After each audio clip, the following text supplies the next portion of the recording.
Hola queridos hermanos, un gusto de estar nuevamente ante ustedes presentando pues un punto más acerca de lo que hemos estado estudiando todas estas veces que nos estamos reuniendo en la iglesia y sobre todo en especial con el mensaje de las 10 vírgenes y su aplicación para este tiempo. Estamos eh, mirando en los estudios últimos que hemos estado llevando para aquellos que todavía no están en sintonía de lo que estamos hablando el día de hoy sobre los 4 marcadores. Esto es lo que estamos estudiando. En la parábola de las 10 vírgenes existen 4 marcadores específicos que vamos a ver que la pluma inspirada nos dice que se van a repetir nuevamente. Este es el punto.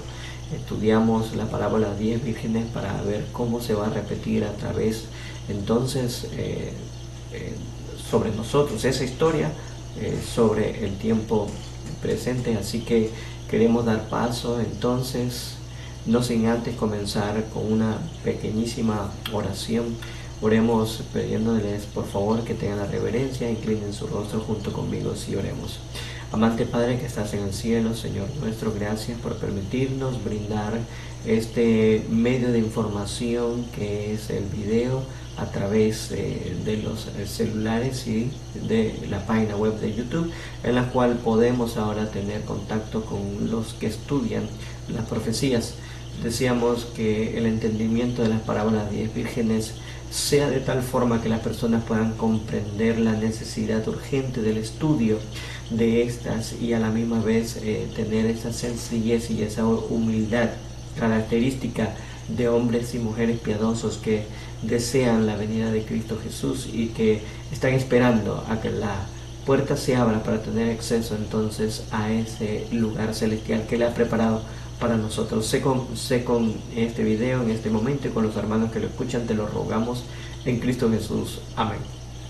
Bueno, como les dije, vamos a comenzar con lo que es la parábola de las 10 vírgenes. Vamos a hacer el análisis de los marcadores de la parábola de las 10 vírgenes y miren que es importantísimo, como habíamos mencionado anteriormente, es lo que va a suceder en el tiempo presente. Aunque muchos hablan de las 10 vírgenes como una historia pasada, algo que sucedió en los tiempos de los mileritas y todo esto, muchos las enseñan incluso como historia pasada del pueblo adventista, y se enseña generalmente en la sociedad de jóvenes, en los clubes de conquistadores, por ejemplo, pero no es un tema que se lleva ante el púlpito, no es un tema que se lleva ante la gente, y este es el problema. Hoy queremos nosotros remarcar con este video que es un tema tan importante y que es tan urgente, que hace la separación entre trigo y la cizaña, o para vida o para muerte. Ese es el mensaje que entraña la parábola de las 10 vírgenes. Así que vamos a entrar entonces en detalle. ¿Cuáles son esos marcadores? Como mencioné, han sido 4 marcadores. En las clases pasadas que nosotros hemos tenido, la parábola de 10 vírgenes marca 4 importantísimos marcadores, que es lo que vamos a establecer o vamos a ver con esta presentación. Primero, el conflicto de los siglos, en la página 443, en el párrafo 2, utilizando la aplicación de Ellen White State, o sea, Ellen White Writings, podemos encontrar la siguiente afirmación: la parábola 10 vírgenes de Mateo 25 ilustra también la experiencia del pueblo adventista, y refirió la parábola que describe las 2 clases de siervos que esperarían su aparecimiento. En el capítulo 25 empieza con las palabras: entonces el reino de los cielos será semejante a 10 vírgenes. Aquí se presenta la iglesia que vive en los últimos días la misma enseñanza de que se habla al fin del capítulo 24. Cuando nosotros leemos esto en el conflicto de los siglos, nos está diciendo claramente que la parábola de las 10 vírgenes describen la situación actual del pueblo adventista y describen la situación actual de aquellos que están esperando en los últimos días la venida del esposo. Así que no ha cambiado para nada, no ha cambiado para nada. Y quiero hacer un paréntesis aquí y hablar del capítulo 24, porque el capítulo 24 nos narra toda la historia que Jesús nos ha enseñado acerca de todas las señales que se iban a ver al fin del mundo. No solamente cuando Jerusalén iba a ser destruido y los cristianos en aquel tiempo, en el año 70, que veían estas cosas, tenían que entender que esta era la señal del fin, ¿no? Esto es solamente unos pasajes que se dieron para que nosotros comprendiéramos que la misma magnitud como llegó el fin en los tiempos de Israel, así mismo también iba a llevar a estos días, en la misma magnitud, y que muchos, por no seguir el estudio cronológico de las profecías y lo que determinaba para el futuro, entonces no iban a entender el tiempo en el que se encontraban y el cumplimiento que se tenía que llevar a cabo, teniendo en cuenta lo que ya se había cumplido en el pasado. Ese es el punto, y eso es lo que Cristo estaba enseñando. Mateo 24 nos enseña las señales del tiempo del fin, tanto los israelitas como para el mundo actual. Entonces él hace una comparación ahora en ese último versículo de el capítulo 24, que es más ampliado ahora en el capítulo 25. Veamos entonces esa última parte. Dice así, de la siguiente forma: ¿quién es pues el siervo fiel y prudente, al cual puso su señor sobre su casa para que le dé el alimento a tiempo? Dice el versículo 46, bienaventurado aquel siervo el cual, cuando su señor venga, le haya haciendo así. De cierto os digo que sobre todos los bienes le pondrá. Vamos a hacer una pausa aquí. ¿Cuál es el siervo fiel? El siervo prudente, dice, el que le da alimento a tiempo. Y este es el punto. Las profecías nos señalan un tiempo, las profecías nos señalan un devenir de eventos y una continuación de otros eventos. ¿Cómo nosotros sabemos en cuál momento estamos? ¿Qué se está llevando a cabo? ¿Y cuál es el mensaje que trae esa profecía? Es lo que nos enseña que el siervo fiel estaría dando a tiempo, ese alimento a tiempo, y aquí a la casa que es la iglesia. Así que el siervo fiel estaría de esta forma. Ahora Mateo 26 nos habla acerca también del siervo fiel en la parábola de los talentos. A un hombre se le da 5, a otro se le dan 3 y a otro se le dan solamente un talento. Y entonces cuando Cristo Jesús llegó, el Señor llegó, entonces encontró que los 5 y que los que tenían 3 talentos habían ganado intereses, pero el que tenía un talento lo que hizo fue que lo guardó, lo escondió. Así Mateo 24, ahora en los últimos versículos, miren, nosotros vemos ahora que dice que va a haber 2 tipos de personas. Uno de los cuales va a ser buen siervo y el otro no va a ser buen siervo. Sigamos leyendo. Dice, versículo 48, pero si aquel siervo malo dijera en su corazón, mi señor tardara en venir, y comenzara a golpear sus consiervos y aún comer y a beber con los borrachos, vendrá el señor de aquel siervo en el día que no espera y a la hora que no sabe, y lo castigará duramente y pondrá su parte con los hipócritas. Allí será lloro y el crujir de dientes. Ahora compare una situación: los 2 siervos, uno fiel y el otro infiel, o sea, porque no está cumpliendo lo que Dios quiere que haga, que es darle el alimento a tiempo a su casa. Entonces muestra que estos 2, a pesar de esa diferencia, tienen algo en común, que los 2 esperan la venida de Cristo Jesús. Pero el segundo no está preparado para el contratiempo de la demora. Así que él dice en su corazón, mi Señor se tarda en venir. Entonces ahora él actúa en contra, o pues azotando a sus hermanos. Ese es el punto. ¿Qué hace entonces el siervo malo? El siervo malo se encarga entonces de ir molestando, azotando, como dice allí, ¿verdad? Castigando duramente, porque se ha dedicado a comer y a beber con los borrachos, y golpea entonces ahora a sus hermanos. Ese es el punto de los siervos infieles, mas los siervos fieles estarán dando alimento a tiempo a la casa del Señor. Y Jesús hace ahora una comparación. Mateo 24, el último, dice, es aquí en Mateo 25, la palabra 10 vírgenes, la misma descripción. Así que partiendo de allí, nosotros tenemos que entender entonces que Mateo 25, la palabra 10 vírgenes, nos va entonces a enseñar lo que está pasando ahora en este momento. Así que entremos en detalle. La parábola de las 10 vírgenes ahora nos muestra que hay marcadores. El punto y la pregunta que nosotros debemos hacernos es: ¿qué representan los marcadores? ¿Ok? ¿Cuáles son esos marcadores que se está hablando aquí en este video?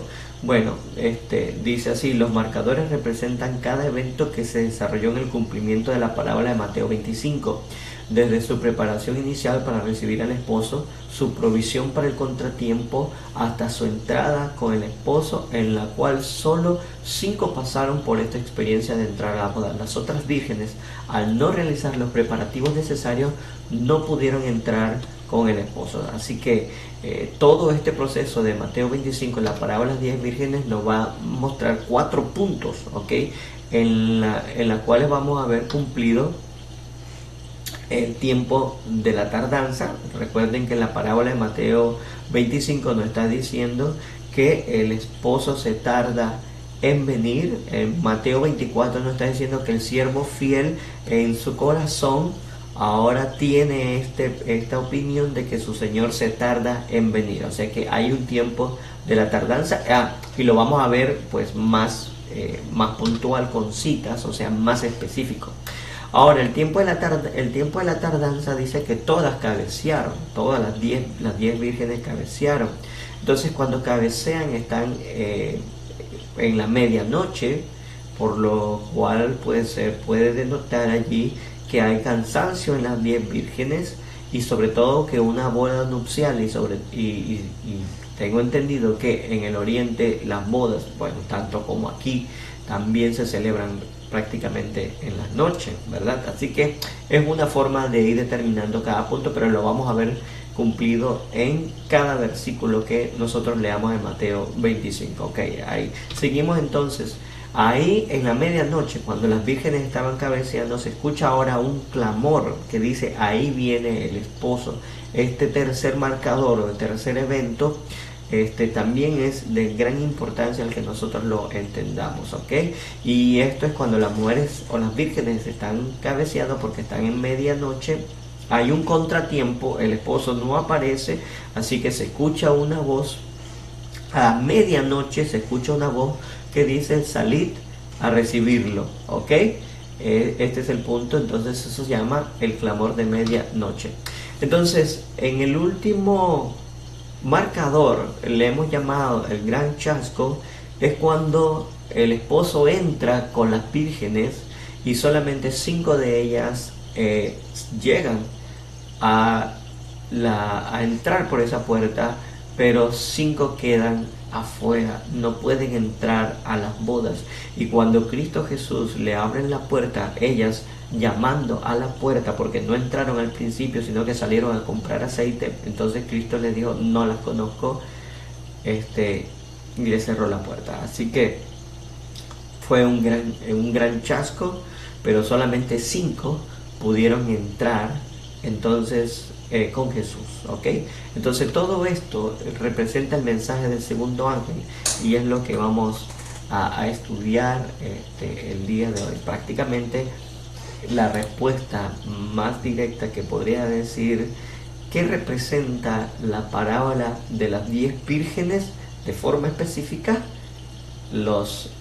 el mensaje angelical, el segundo mensaje angelical. Ok, así que vamos a estudiar esto detenidamente, ok. Entonces, pasamos al primer marcador, o sea, antes de pasar al primer marcador, vamos a ver lo que es la importancia de estudiar esto. Dice: ¿cómo sabemos que debe ser un tema de estudio los marcadores? Por si usted se ha llegado a preguntar. Bueno, en la Review en Herald el 19 de agosto de 1890, la parte 3 nos dice: cuando el mensaje del tercer ángel es predicado como debe ser, el poder asiste a su proclamación y se convierte en una constante influencia. Debe ser asistido por el poder divino o no se logrará nada. A menudo me refería a la parábola de las 10 vírgenes, 5 de las cuales eran prudentes y 5 insensatas. Esta parábola ha sido y será cumplido al pie de la letra, ya que tiene una aplicación especial para este tiempo, y al igual que el mensaje del tercer ángel se ha cumplido y seguirá siendo verdad presente hasta el fin del tiempo. Ok, esta es la Review and Herald, nos está diciendo que la parábola de 10 vírgenes, que hemos dicho que es el mensaje del segundo ángel, se va a repetir nuevamente. En el Review and Herald, el 11 de febrero de 1896, parte 6, nos dice: mi mente se llevó hacia el futuro cuando se dará la señal. He aquí viene el esposo, salid a recibirle. Sin embargo, algunos habrán retrasado el obtener el aceite para la reposición de sus lámparas, y demasiado tarde se darán cuenta que el carácter que está representado por el aceite no es transferible. Ok, importante lo que nosotros vamos a ver. ¿Por qué es importante estudiar los mensajes declarados aquí en este tema de las 10 vírgenes? Porque dijimos que es el mensaje del segundo ángel. Y segundo, en el Review and Herald el 19 de agosto de 1896 nos está diciendo, perdón, no el 18 de agosto de 1890, el 19 de agosto de 1890 nos está diciendo que es verdad presente y que se va a volver a repetir, y que es parte del mensaje del tercer ángel. Dice: cuando el mensaje del tercer ángel es predicado como debe ser, el poder asiste a su proclamación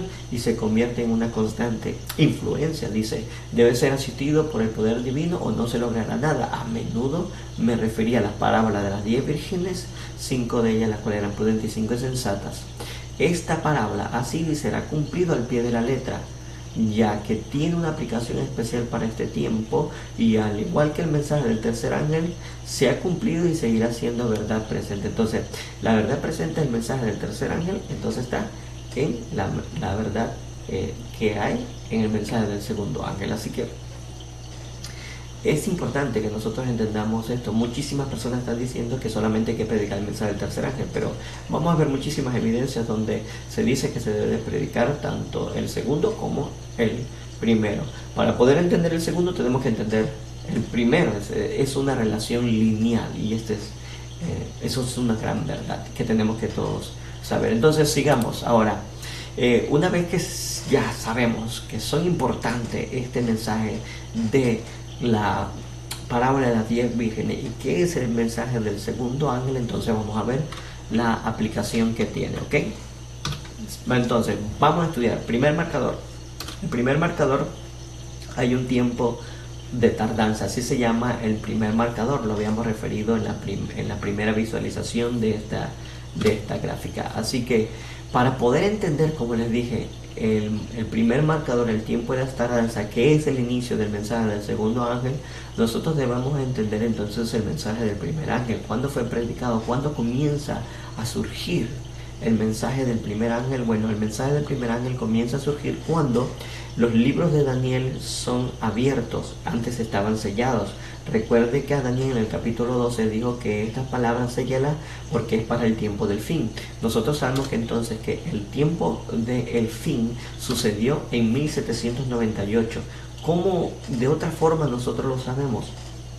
En 1798 también termina la ira de Dios, o sea, la desolación del pueblo de Israel por medio del continuo paganismo, y ahora por la abominación desoladora, que es el desarrollo completo del papado, desde el 538 hasta el 1798, lo cual fue en tiempo y mitad de tiempo, o 1260 años. O sea, esta es una prueba más que nos ayuda a determinar que el tiempo del fin en 1798 comienza entonces a desglosarse todo el estudio profético. Ok, importante todo este estudio profético nos llevaba a una conclusión, que Cristo Jesús iba a venir en 19 de abril de 1844, pero eso lo vamos a ver ahorita. Entonces, el tiempo del fin se dio en el 1798, comienza entonces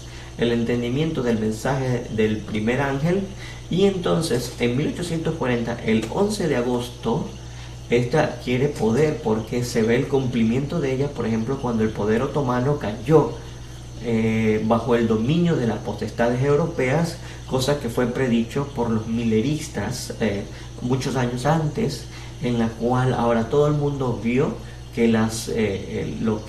estas verdades que ellos predicaban eran verdad, y que el sistema de análisis bíblico o de interpretación bíblica eran correctos.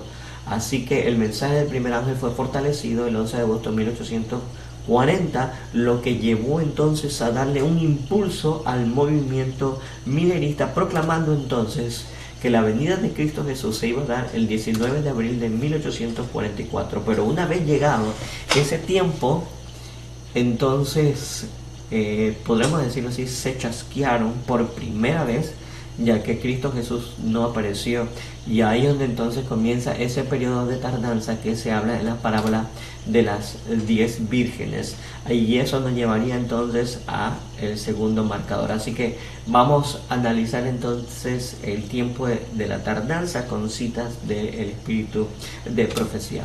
Nos dice el conflicto de los siglos en la página 445 de la aplicación. Tardándose pues el esposo, cabecearon todas y se durmieron. La tardanza del esposo representa la expiración del plazo en que se esperaba el Señor, el contratiempo y la demora aparente. O sea que el tiempo de tardanza se debió a que la expiración del plazo, el 19 de abril de 1844, dado por los mileristas como el día de la venida de Cristo Jesús, no se dio. Entonces había un contratiempo y una demora aparente en todo esto. Dice, sigo leyendo, en ese momento de incertidumbre, el interés de los superficiales, de los sinceros a medias, empezó a vacilar y cejaron en sus esfuerzos, pero aquellos cuya fe descansaba en un conocimiento personal de la Biblia, tenían bajo los pies una roca que no podían ser barridas por las olas de la contrariedad. Cabecearon todas y se durmieron. Una clase de cristianos se sumió en la indiferencia y abandonó su fe. La otra siguió esperando pacientemente hasta que se diese mayor luz. Sin embargo, en la noche de la prueba, esta segunda categoría pareció perder hasta cierto punto su ardor y devoción. Los tibios y superficiales no podían seguir apoyándose en la fe de sus hermanas. Cada cual debía sostenerse por sí misma o caer.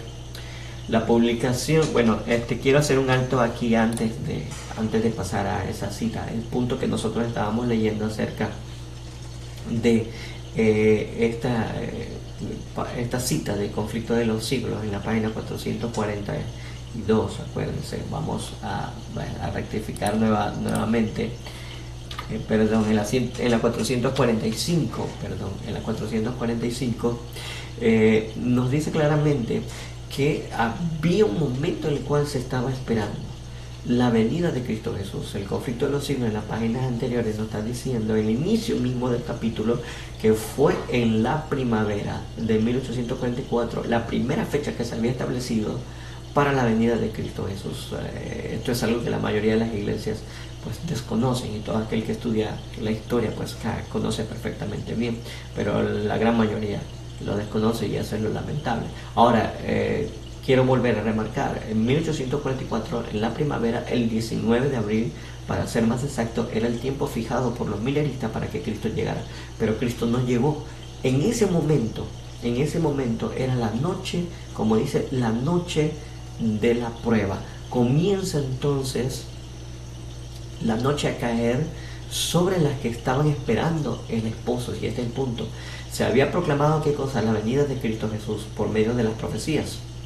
Entonces ahora las vírgenes estaban esperando, pero no llegó el esposo. Entonces comienza un periodo de tardanza.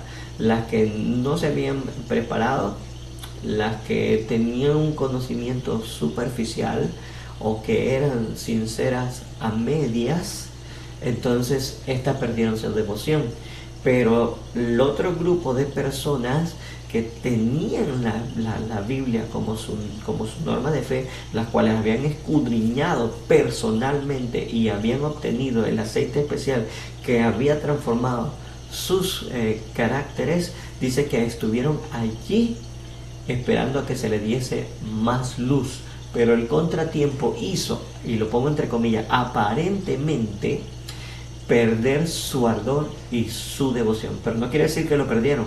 Aparentemente, dice pareció, esta segunda categoría, dice la cita, pareció perder hasta cierto punto su ardor y devoción. O sea que no la perdieron, ¿ok? Esto es algo en lo cual nosotros tenemos que, pues, puntualizar, ¿ok? No perdieron su devoción, cabecearon en el sentido de que se durmieron, pero hasta cierto punto, no es que se durmieran totalmente.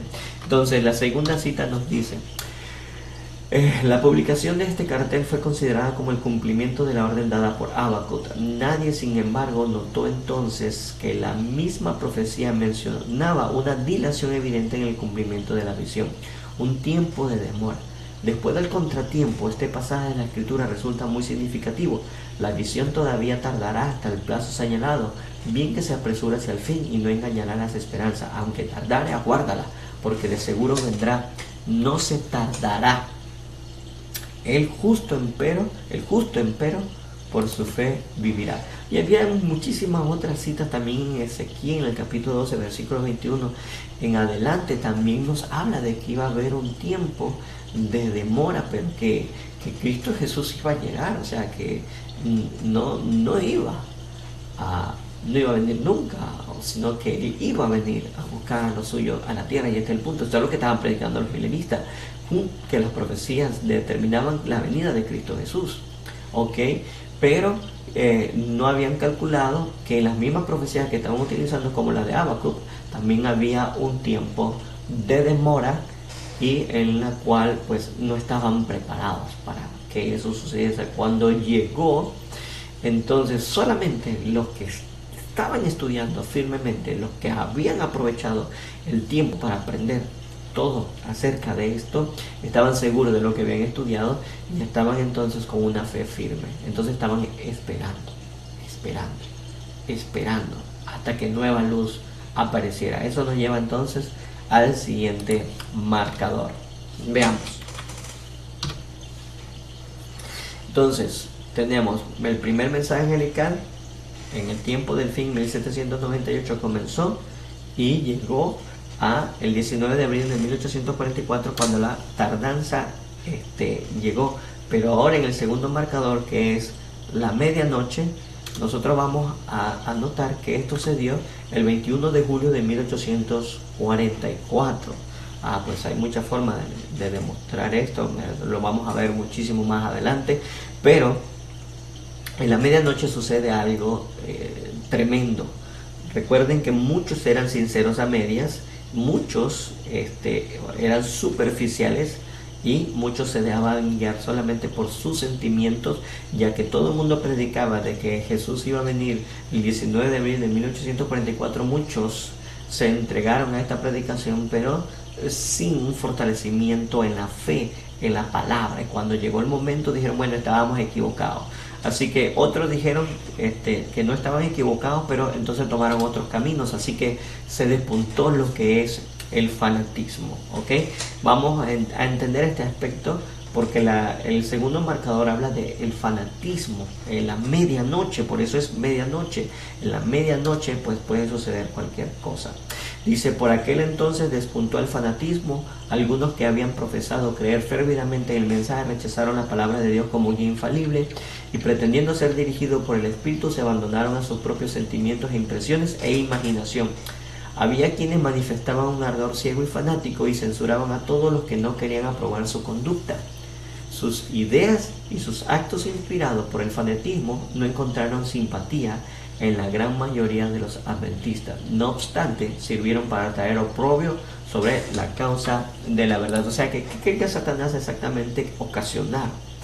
Que este proceso que Dios estaba llevando muy calculadamente un proceso de depuración donde Dios quería ir barriendo con todas aquellas personas superficiales que se daban guiar por sus emociones y o que eran sinceros pero que no habían llegado a esa completa transformación.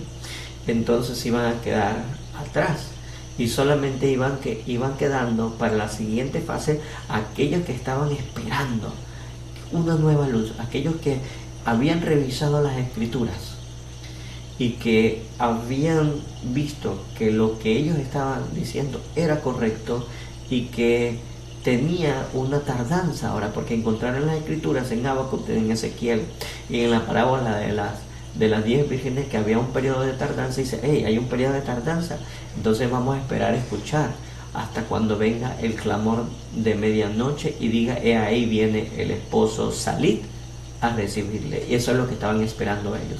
Con el tiempo pareciera que perdieron su devoción, pero recuerden que parecía que hasta cierto punto lo habían perdido, pero no fue así. Cuando se escuchó entonces esa otra parte del marcador, entonces ellas pudieron salir de el estado de esas vírgenes que habían cabeceado ese estado de mundanalidad o perplejidad. ¿Ok? Entonces vamos a seguir viendo el siguiente marcador.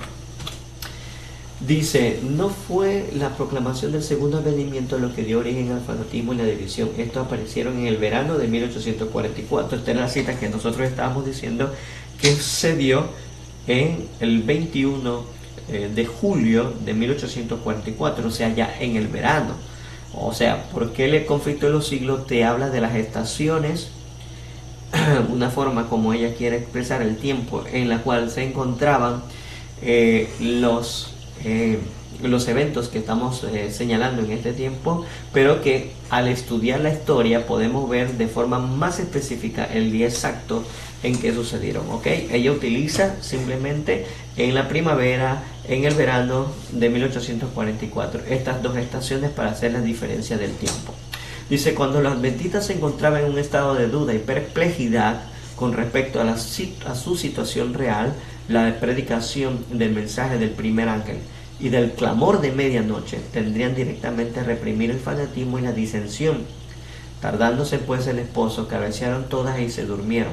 Mas a medianoche fue oído el grito de aquí viene el esposo, salid a recibirle. Entonces todas aquellas vírgenes se levantaron y enderezaron sus lámparas. En el verano de 1844, y subrayo aquí, a mediados de la época comprendida entre el tiempo en que se había supuesto primero que terminarían los 2300 días y el otoño del mismo año, hasta donde descubrieron después que se extendía, el mensaje fue proclamado en los términos mismos de la escritura. He aquí que viene el esposo. O sea, ¿qué quiere decir esta cita que nosotros estamos leyendo? Primero, que los mensajes del primer ángel habían dado su resultado. Todos los que habían estudiado el mensaje del primer ángel con profundidad, o sea, humildad y con bastante sencillez, y también pidiendo ese aceite para que haga una forma de transformación en el carácter de las personas, dio su resultado. Esto era ahora que en la medianoche pudieron oír el clamor, he aquí viene el esposo, salir a recibirle. ¿Ok? Así que el mensaje del primer ángel y este mensaje que se está dando ahora en el segundo ángel, recuerde que todo este periodo del segundo ángel, lo que buscaban era acabar con el fanatismo. ¿Ok? El mensaje del primer ángel y el clamor de medianoche tendían directamente a reprimir el fanatismo y la disensión. O sea que todos que estaban aferrados a estos mensajes, pues no iban a entrar en fanatismos. Ese es el punto. Ok, así que sigamos entonces leyendo. Ok, el tercer marcador que viene, como vemos aquí ya en la gráfica, tenemos un tercer marcador, y ese tercer marcador es el clamor de medianoche. Lo que sigue, si está a medianoche el proceso, entonces tiene que venir un clamor a medianoche para que despierte a las vírgenes. Ok, así que recuerden, haciendo un recorderi, el mensaje del primer ángel se dio para el tiempo del fin, y se fortaleció el 11 de agosto de 1844, pero el 19 de abril se da el periodo de tardanza. Entra entonces lo que es el fanatismo, recuerden, entra entonces el fanatismo desde 19 de abril de 1844 y toda la medianoche, la noche, hasta cuando se escuchó "He ahí viene el esposo", el 15 de agosto de 1844. He aquí viene el esposo, y se comienza entonces la separación de las 10 vírgenes. Ok, algo muy interesante aquí que debemos remarcar. Recuerden, ok, todo esto es el mensaje del segundo ángel, pero esa predicación, "He aquí viene el esposo", que hace la separación, ¿en qué consistía? O sea, el mensaje del segundo ángel, se escucha un clamor que le da poder a ese mensaje del segundo ángel. Pero ¿qué es el mensaje del segundo ángel? Bueno, muy sencillo, hermanos, es de tipos y antitipos. Como nosotros lo vemos aquí, vamos a marcarlo para que usted lo tenga. Es aquí en el mensaje de cargar tipos y tipos, ¿ok? Importantísimo, importantísimo. Tipos y antitipos. Entonces, este mensaje, ¿qué hablaba? Que este mensaje de tipos y antitipos. Bueno, muy fácil. En aquel tiempo, ya en enero, febrero de 1844, había comenzado Samuel Snow, un predicador, a hablar acerca de los tipos y los antitipos. Allá estuvo hablando inclusive que la venida del esposo tenía que darse en el día de expiación, porque era cuando el santuario se iba a purificar, pero él no se le había atendido, no se le había querido atender ese mensaje. Es más, fue rechazado por ese mensaje, porque el mensaje que estaba avanzando galopantemente en el mensaje del primer ángel, y este había establecido ya que Cristo Jesús iba a venir para el 19 de abril de 1844, cuando era exactamente que las profecías de las 2300 tardes y mañanas, por ejemplo, las 1335 días y las 2520 años, o los 7 tiempos, se cumplían, ¿ok? Por ejemplo, en los 2520 se cumplía ese periodo desde que Manasés hasta 1844, o sea, el 19 de abril de 1844 se iba a dar el tiempo de la reunión, que Dios iba a tener reunido a todos consigo. Ok, esa era una parte. La 2300 tarde y mañana decía que el santuario iba a ser purificado en 1844. Entonces, pero se había establecido que era el 19 de abril que se iba a dar, pero si era el santuario que se iba a dar, que se iba a purificar. Las 1335 días hablan de que cuando hubiera sido establecido, quitado el continuo y establecido la abominación desoladora, entonces iban a haber 1335 años. Bienaventurado aquel que espera hasta los 1335 años.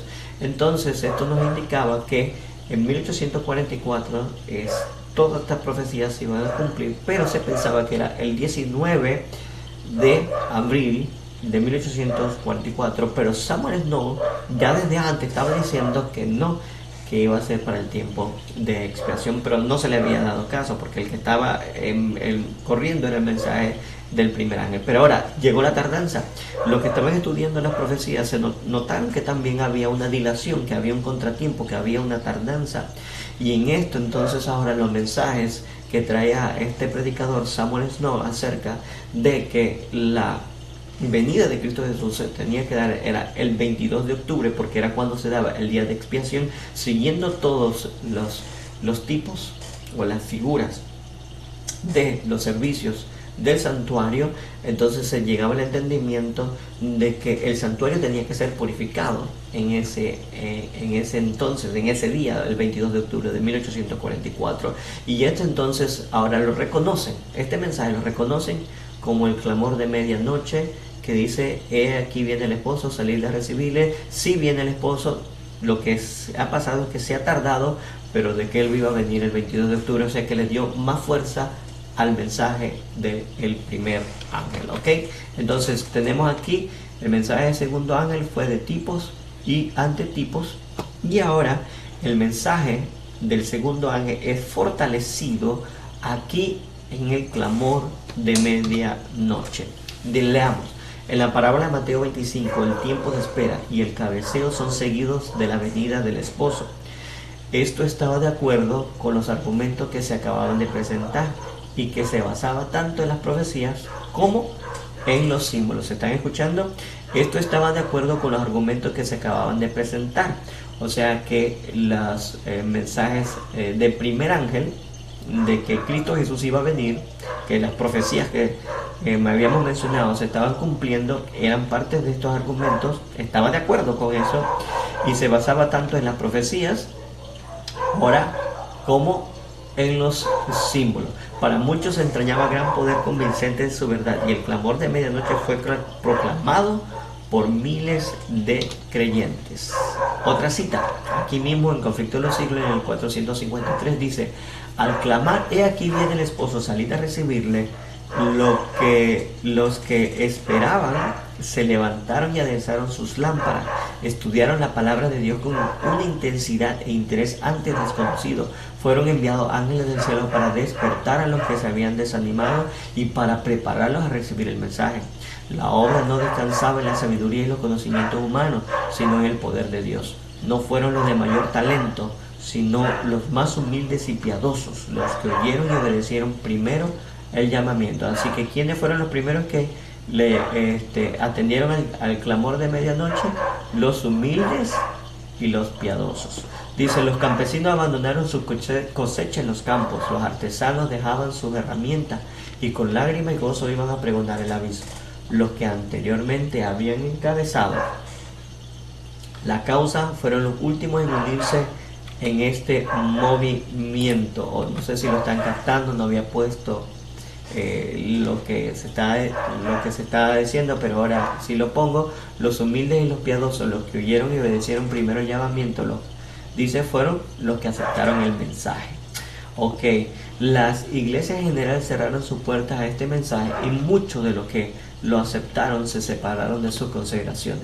En la providencia de Dios, esta proclamación se unió con el segundo mensaje angelical y dio poder a la obra. Aquí entonces nosotros vemos que el clamor de medianoche, el mensaje, he aquí que viene el esposo, se dio el 21 de julio, y el mensaje del primer ángel ahora se fortalece. El segundo mensaje angelical en el tipo de figura ahora aquí es fortalecido. ¿Ok? Bueno, aquí tenemos que hacer una pequeña corrección. Bueno, aquí el mensaje del segundo ángel, aquí es el mensaje del segundo ángel. Aquí en vez de uno tenemos que ponerle dos, es el segundo mensaje angelical. Aquí es fortalecido. Vamos rápidamente a hacer el cambio. Así, de esta forma, y corregimos, ¿ok? Y corregimos. Ok, segundo mensaje angelical. Bueno, entonces, como ustedes ven allí, este mensaje fue importantísimo. Este mensaje hizo una separación entre aquellas personas que con el tiempo parecía que habían perdido su ardor y su devoción. Esto lo que hizo fue reanimarlos más, porque no dijo que estaba equivocado todo el mensaje anterior, sino que estaba en lo correcto, pero que el tiempo señalado no era el que se había fijado al principio, sino que se había señalado después. Así que en el clamor de medianoche se fija ahora el cuarto marcador. ¿Cuál es el cuarto marcador entonces? El gran chasco, ¿ok?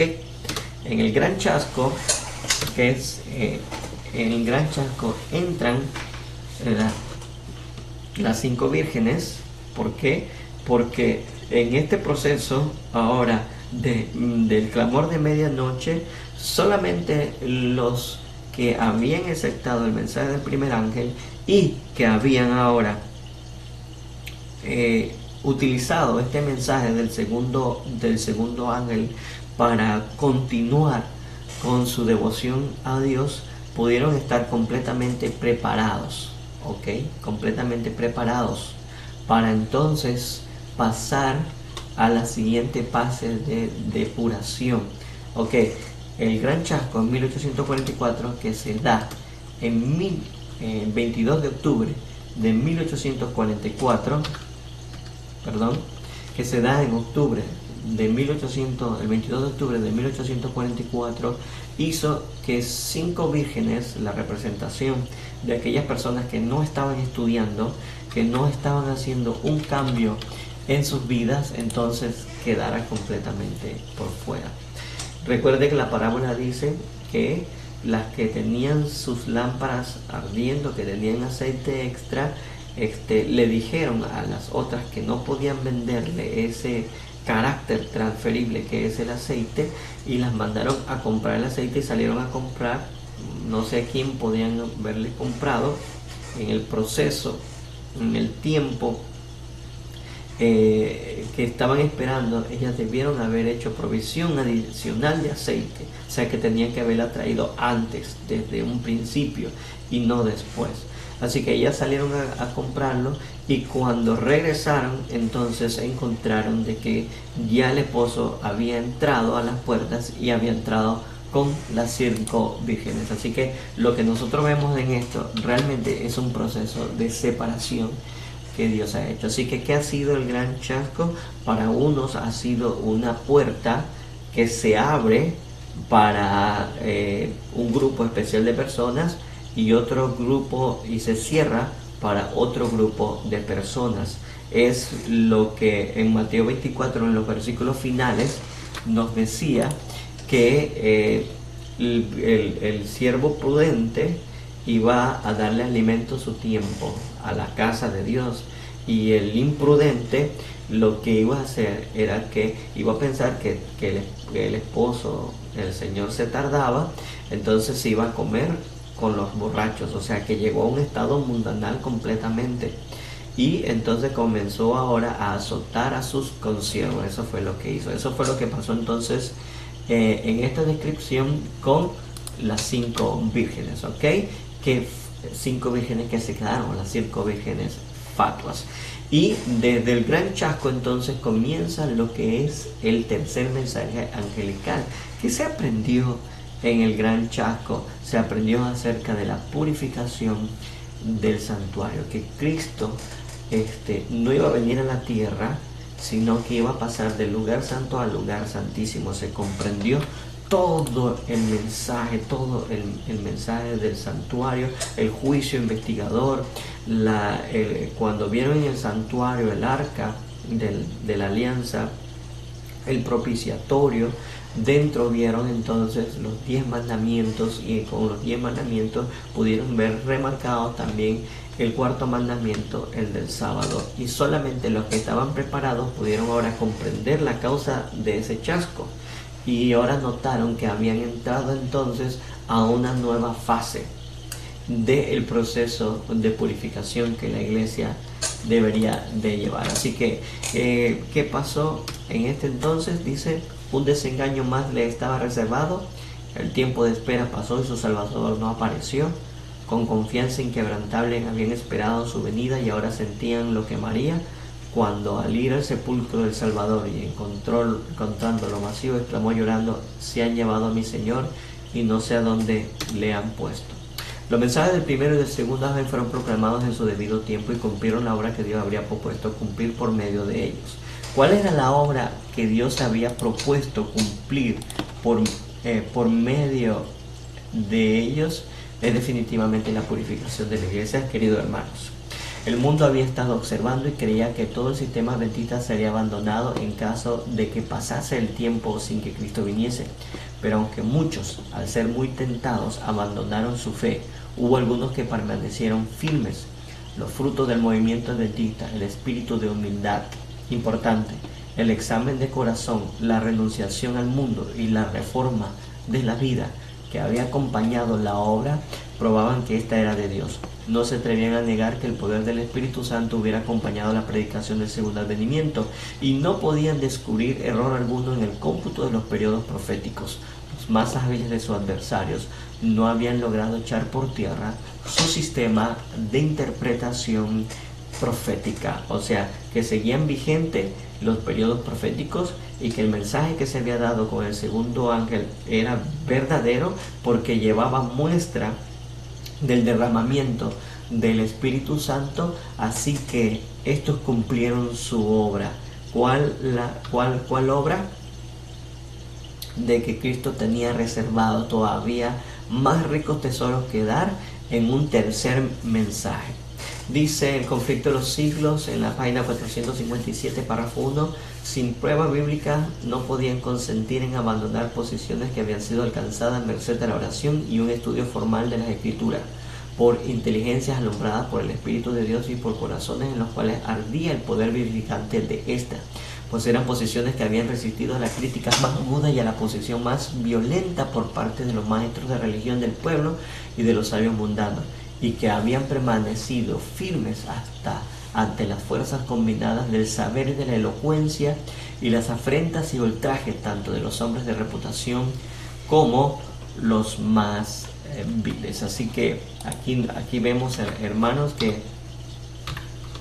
que en el mensaje que se dio en aquellos tiempos, en el clamor de medianoche, pues llevaba ese proceso de purificación. Solamente aquellas personas que estaban completamente estudiando, que habían hecho un cambio de carácter en su vida, que habían dejado todo vínculo terrenal que lo uniera con este mundo, pues entonces podían pasar al siguiente nivel. Ahora, vuelvo y repito, porque es importante todo este conocimiento acerca de la historia milerita con los mensajes del primero y segundo ángel, hermanos, porque el mensaje del tercer ángel va acompañado de esos dos primeros, y en el siguiente video vamos a demostrarles que todavía el mensaje del segundo ángel no se ha cumplido en totalidad.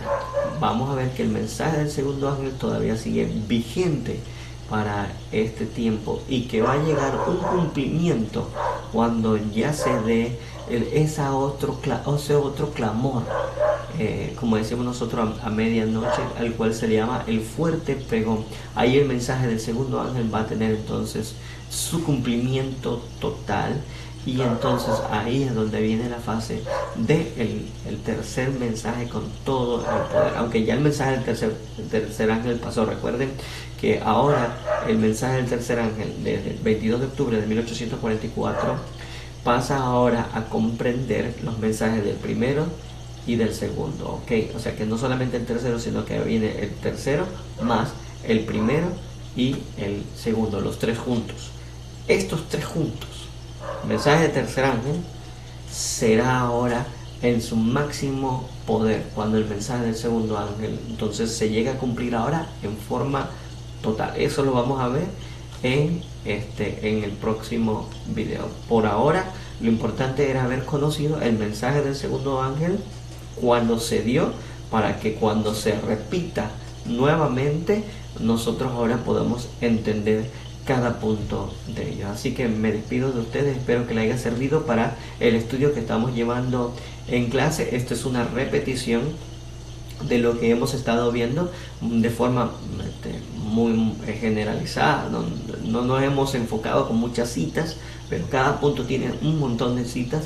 Pero con esta que hemos mostrado en el conflicto de los siglos, en el capítulo de vaticinios alentadores o profecías cumplidas, donde se habla sobre las 10 vírgenes, usted haya podido entender entonces los 4 puntos, los 4 marcadores del mensaje del segundo ángel que se van a dar nuevamente. Así que los dejo, que Dios me lo bendiga y que la pasen muy bien.